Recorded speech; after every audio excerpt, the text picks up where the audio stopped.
What if the person you trusted most is actually plotting to destroy you? What if the hand that pulled you out of the streets is the same hand that is trying to bury you? What if everything you thought was salvation was actually a trap? This is the true story of Ada, a young woman who learned the hardest way possible that not all saviors have pure hearts. Some gifts come with a price far greater than you could ever imagine. Stay to the end, because this truth will shake you to your core. There was this young woman called Ada. Ada didn't have everything. She wasn't born rich. She was a trader. She sold fabrics and clothes in the busy Lagos markets. And Ada had magic in her hands. I mean real magic. She could take a piece of clothes, ordinary clothes that anyone else would pass by, and transform it into something so beautiful that customers would literally beg her for it. Ada's small shop in the market was always packed from morning to evening. People would queue up just to see what she had brought that day. Ada was respected. She was loved. She had built something from nothing, and everyone knew her story. They knew Ada was an orphan and she had no family, and that she had worked herself to the bone to create that business. People would say, that Ada is going to make it big one day, mark my words. And she was on her way to making it big. Ada had saved money for 6 years. 6 long years of waking up by 4 a.m. in the morning, working till 9 at night, eating 1 meal a day just to save. She had a plan. She was saving to open a bigger shop, maybe even a boutique in a better location. One day, a girl came to Ada's shop. Her name was Blessing. She was 22 years old. Blessing was poor. Not the kind of poor when you are struggling but managing. No, Blessing was the kind of poor where you didn't know where your next meal was coming from. Blessing came to Ada's shop on a Tuesday morning and she was barefoot. Her dress was torn in 3 places and her hair was unkempt. But there was something in Blessing's eyes. Desperation. A hunger, not just for food, but for a better life. Blessing stood outside Ada's shop for hours. She didn't come in. Blessing just stood there watching Ada work. She watched how Ada handled the fabrics, how she talked to customers, how she smiled even when she was tired. Finally, towards evening, Ada noticed Blessing. Ada went outside and asked, "Why are you standing there, my sister? Do you want to buy something?" Blessing shook her head and tears started rolling down her face. "No, ma, I don't have money. I just need work. I need a job. Please, ma, I'll do anything. I'll sweep. I'll fetch water. I'll carry things. Anything. I'm desperate." Ada looked at Blessing. She could see herself in this girl. The same hunger, the same desperation she had felt years ago. Without thinking twice, Ada said, "Come inside. You start work tomorrow morning." And that is how Blessing became a part of Ada's life.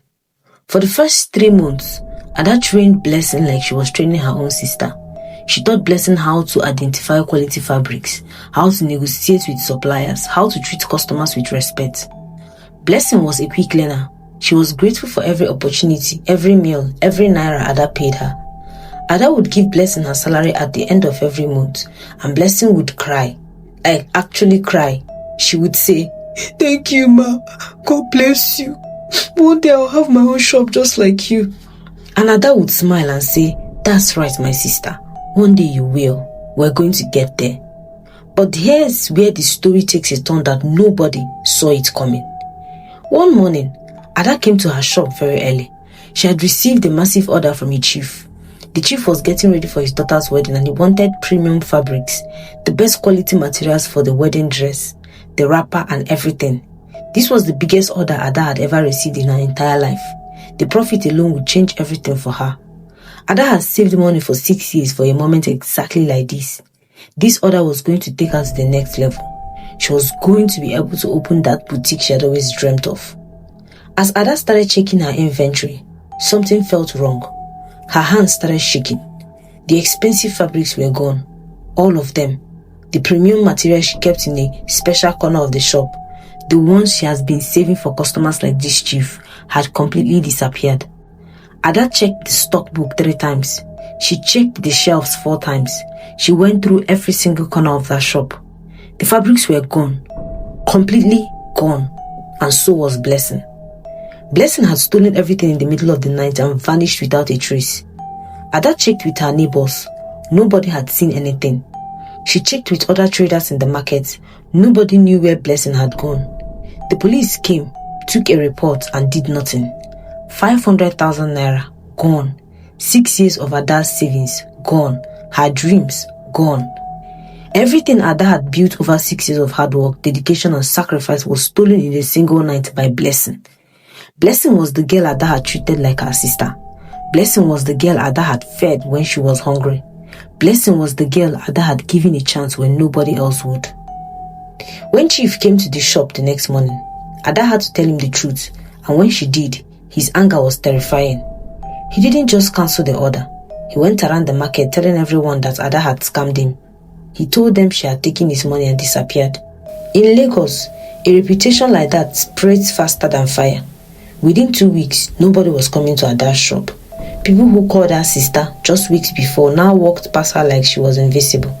Some would even spit as they passed by. Ada tried everything to find Blessing. She went to the police station multiple times. She hired people to search for her. She even went to the neighborhood where Blessing had mentioned her family lived, but it was like Blessing had vanished into thin air. It was as if the girl had never existed. A month later, Ada found herself sitting on the streets with nothing but a plastic bag containing her clothes.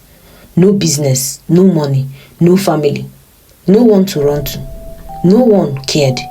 Ada had lost everything because she had opened her heart to someone, and that someone repaid her kindness with betrayal. That's when she met Mama Patricia, and this is where the real story begins. Mama Patricia was the kind of woman who you couldn't help but notice when she walked into a room. She was very tall, with the kind of presence that made people sit up straight when she approached. Mama Patricia always dressed in the finest clothes you could imagine. Real designer clothes, the kind that cost more than what Ada made in a year. Gold jewelries that gleamed in the sun. Shoes imported from Europe. But it wasn't just her appearance that made her stand out. It was the way she carried herself, the way she spoke. Everything about Mama Patricia screamed money and power. Everyone in Lagos knew her. She owned a big supermarket in Victoria Island, one of the most expensive areas in Lagos. But more than that, Mama Patricia was known for her charity work. They said she donated to churches, to schools, to orphanages. They said she had money like water, endless money. But more than anything else, they said Mama Patricia had a good heart, a pure heart. People would say, that woman is blessed by God. Look at all the good she does. It was raining heavily that day that Mama Patricia found Ada. The kind of rain that comes down so hard you can barely see in front of you. Ada was sitting under a bridge, trying to find shelter. Her clothes were soaked. She was shivering so bad that her teeth were clattering. Ada had been on the street for 3 weeks at this point, and she looked like someone who had given up on her life. Her beautiful face was thin now. Her eyes were hollow. Mama Patricia's expensive black SUV was driving through the area when it slowed down. The window rolled up and her voice called out, "You there, under the bridge, come here." Ada looked up, unsure if she was being called. Mama Patricia's car pulled to the side of the road. She stepped out carefully, trying to avoid the puddles. Even in the rain, she looked perfect. Her umbrella was designer. Her bag was designer. Everything about her was perfect. Mama Patricia walked over to Ada and did something that shocked her. She knelt down.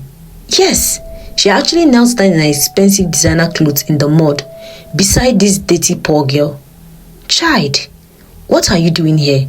she said softly. "Where are your family?" Ada couldn't believe this was happening.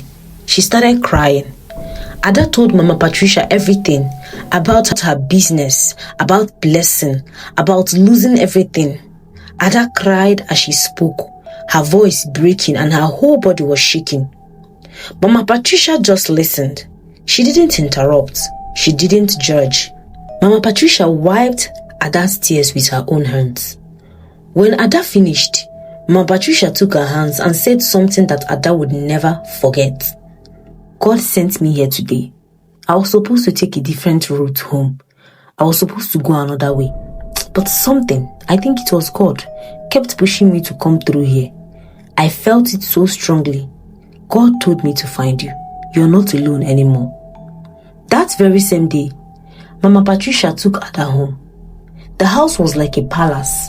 Ada had never seen anything so beautiful in her entire life.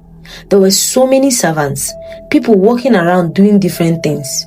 There was a garden outside that looked like it belonged in a magazine. Every room had air conditioning. The kitchen looked like something from a television show. The refrigerator was bigger than Ada's entire first shop. There were imported wines on the shelves, fresh fruit from all over the world, meats that Ada didn't know the names of. Mama Patricia showed Ada to a guest room. The bed had white sheets that felt like clouds. There was a window with curtains made of expensive fabric. The bathroom had a shower and it came down like rain from the ceiling. "This is your room," Mama Patricia said with a warm smile. "You're going to stay here and rest. When you're ready, we'll all figure out your future. But for now, just sleep. Just recover. You've been through a lot." Ada took a bath that night, her real first bath in weeks. She slept on the soft bed, and for the first time since losing her business, Ada slept throughout the entire night without nightmares. The next morning, Mama Patricia took Ada to her supermarket in Victoria Island. It was massive, 3 stories high, hundreds of products, customers everywhere. Ada had never seen anything like it. "I want you to work here," Mama Patricia said. "Not as a helper or cleaner, as a manager. I will train you myself. You clearly have business sense, and I want to help you grow. I want to invest in you." Ada's eyes filled with tears. It was too good to be true, but Mama Patricia kept her word. Day after day, she trained Ada. Mama Patricia showed her how the supermarket operated, how to manage staff, how to order inventory, how to handle finances. Ada was brilliant at it. She increased sales by 40% in just 6 months. Ada organized the staff better. She created a better system for customers. Mama Patricia was so pleased that one day she called all the staff together. Ada's heart was pounding. In front of everyone, Mama Patricia put her arm around Ada and announced, "This is my daughter now. Ada is my adopted daughter. I love her like my own child. Anyone who works with Ada works with me. She has my full support." Ada finally felt like she belonged to someone. She finally felt safe. She had a family. She had a future. But then something changed. It was small at first, so small that Ada almost did not notice it. It started with documents. 3 months after Ada began working at the supermarket, Madam Patricia called her into her private office. The office was beautiful, mahogany decks, expensive paintings on the walls, a view of Victoria Island from the window. "Ada, sit down," Mama Patricia said. "I need you to sign some documents for me." Ada sat down and Madam Patricia slid some papers across the desk. "These are just registration papers for the business," Mama Patricia explained. "Nothing important really, just legal stuff. The company needs everything in order. I need you to sign as a witness. It's routine." Ada looked at the papers. They were thick. There was a lot of legal language she didn't understand. But this was Madam Patricia, the woman who had saved her life, the woman who had given her a home, a job, a future. Why would she ask Ada to do something that would hurt her? Ada signed the papers without reading them carefully. She signed on all the places Mama Patricia pointed to. "Thank you, my dear," Madam Patricia said, collecting the papers with a smile. That smile looked warm and genuine, and so Ada didn't suspect anything. Then came the questions. Small questions at first. "Ada, how much money have you saved now? Are you starting a bank account? Good, that's wise." Then bigger questions. "Has anyone from your old life come looking for you? Has anyone asked about you? Good. I'm glad you've completely cut off from your past. That's from the best." Ada thought these were just friendly questions, so she answered honestly. She told Mama Patricia that she had saved 200,000 naira. She told her she had opened a bank account for the first time in her life. She told her that nobody from her past came looking for her because she had no family, no friends, and no one cared. Mama Patricia listened to all of this and smiled. For 6 months, everything was perfect. Ada worked hard. She made the supermarket more profitable. Mama Patricia treated her like a daughter. They went to church together on Sundays. They went shopping. They had lunch at expensive restaurants. People knew them as mother and daughter. Ada was happy. She had finally found peace after everything she had suffered. Then came the day that destroyed everything. It was a Thursday afternoon. Madam Patricia called Ada into her office again. But this time, something was different. Madam Patricia's face was serious. Very serious. No smile, no warmth. Ada, sit down. She said, and Ada sat confused. Do you remember those documents you signed 6 months ago? Mama Patricia asked. Ada nodded slowly. A strange feeling started in her chest, a feeling of dread. Those weren't registration papers, Mama Patricia said quietly.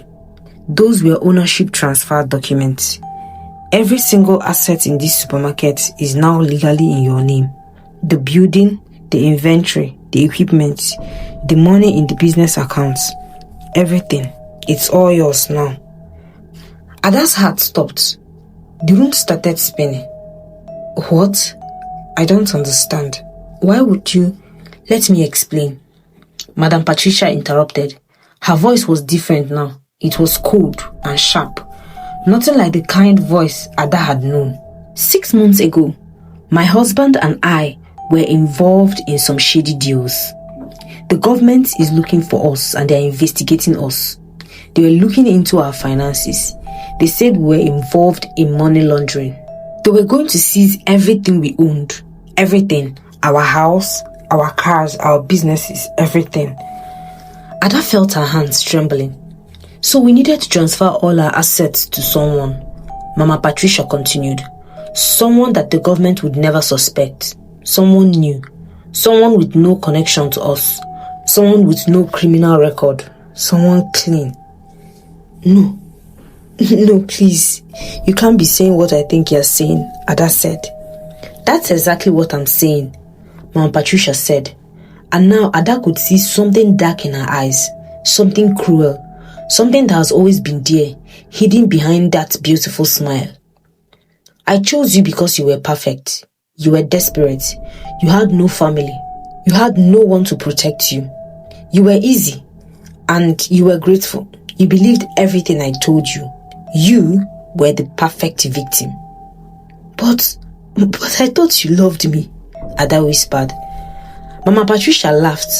It was a laugh that made Ada's blood turn cold. It was a laugh filled with cruelty and contempt. Love? Child, I have a business empire to protect. I don't have time for love. I needed a scapegoat. I needed someone expendable. Someone to take the fall when the government came looking, and you were ideal. What do you mean take the fall? Ada asked, though she was afraid she already knew the answer. The government is coming to seize these properties, Mama Patricia said calmly. Very soon, in about 2 days, federal agents will come here with papers. They will arrest the person whose name is on all the documents. And that person is you, Ada.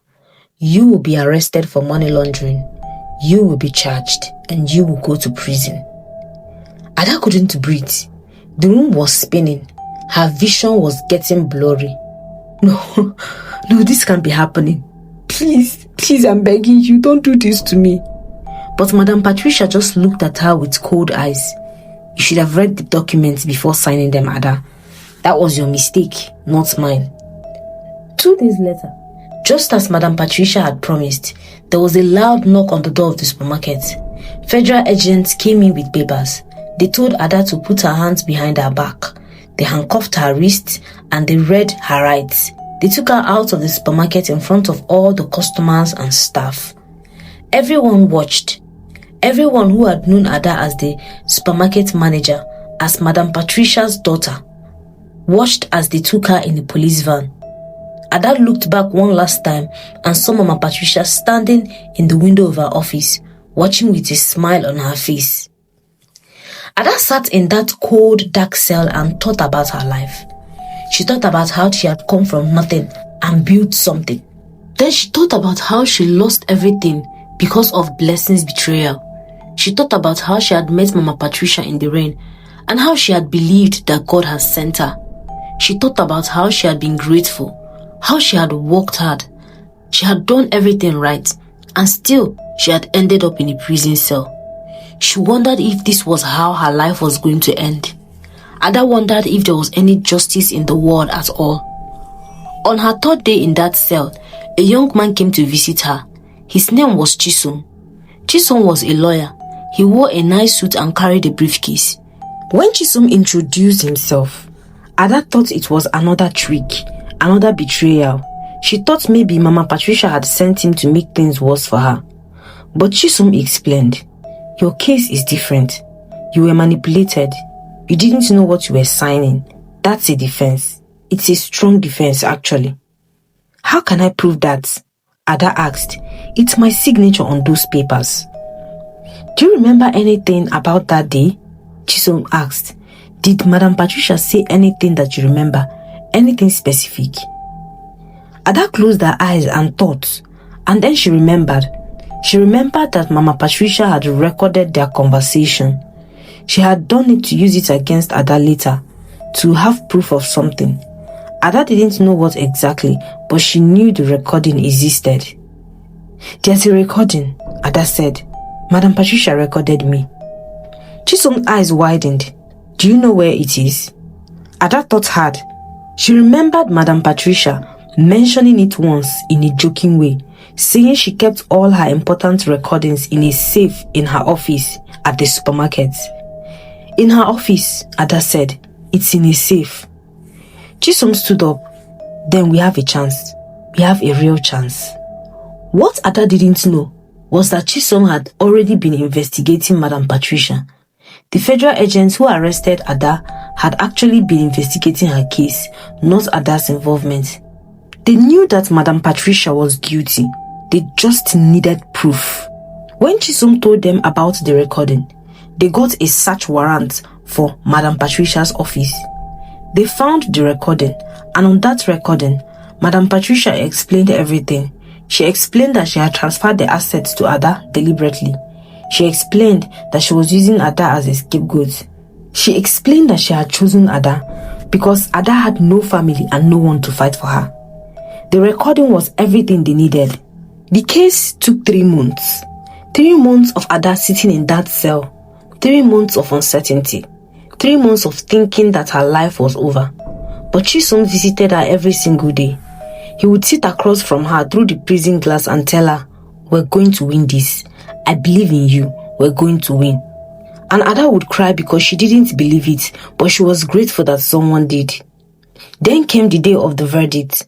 Ada stood in the courtroom in her prison clothes. Her hair had grown out. She was stained from the prison food. She looked defeated.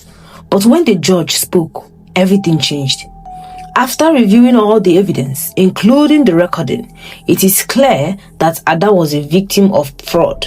She was manipulated into signing the documents without her knowledge or consent. All charges against Ada is hereby dropped. She is free to go. Ada couldn't believe it. She felt her knees go weak. Chisom was crying. He had fought hard for her and he had won. But here's the twist that nobody expected.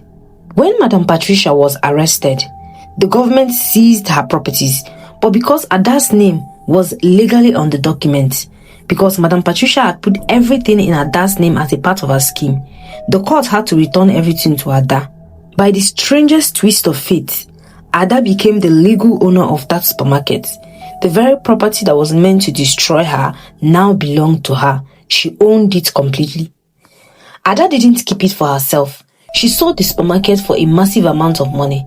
She gave half of it to other vulnerable women who had similar situation in hers, women who had been betrayed, a woman who had lost everything, women who needed a second chance. The other half, Ada used to rebuild her own business. Within a year, Ada had opened 3 fabric shops, all of them bigger than her first one, all of them successful. She hired staff carefully. She paid them fairly and treated them well. But Ada also taught them business. She mentored them and invested like them, just like she wished someone had done for her. But the most beautiful part of this story that makes me emotional every time I tell it is that Ada married Chisom. Yes, the lawyer who visited her every day in prison. The man who believed in her when she didn't believe in herself. The man who fought for her like she was his own sister. They fell in love slowly over those 3 months. It wasn't a dramatic love. It was a quiet solo love. A love built on trust and faith and genuine care. On their wedding day, Ada wore a dress she had designed for herself, made from the finest fabrics in all Nigeria. She looked like a queen as she walked towards Chisom. Tears were streaming down his face, and when they finally stood together, Chisom took her hands and whispered, "I knew from the moment I saw you in that cell that I was going to spend the rest of my life with you. I didn't know how, I didn't know when, but I knew it was going to happen. You have the strongest spirit I've ever seen." Today, Ada runs the Second Chance Foundation. She helps women rebuild their lives after betrayal. Ada teaches them business skills. She teaches them to read contracts carefully. She teaches them wisdom. Ada makes sure they will never be vulnerable again to people like Madam Patricia. She has helped over 500 women start their own businesses. The moral lesson of this story reminds us that life will test you. Sometimes the enemy isn't the person you see coming from far away. It's the person who smiles in your face while planning your destruction. It's the person who feeds you while stealing from you. It's the person who calls you daughter while setting a trap for you. Here's what's most important. Even in your darkest moment, when everything seems lost, when you're sitting in the cell thinking your life is over, there's always a way forward. Ada lost her first business to theft, but she gained wisdom. She lost her trust in Mama Patricia, but she gained freedom. She lost her despair, but she gained a beautiful life. Be kind, yes, but be wise. Read what you're signing. Ask questions. Trust your gut when something feels wrong. And most importantly, remember that betrayal doesn't have to break you. It can straighten you if you choose to let it. It can teach you. It can make you stronger. Thank you for listening to Ada's story. What have you learned from it? Share your thoughts in the comments.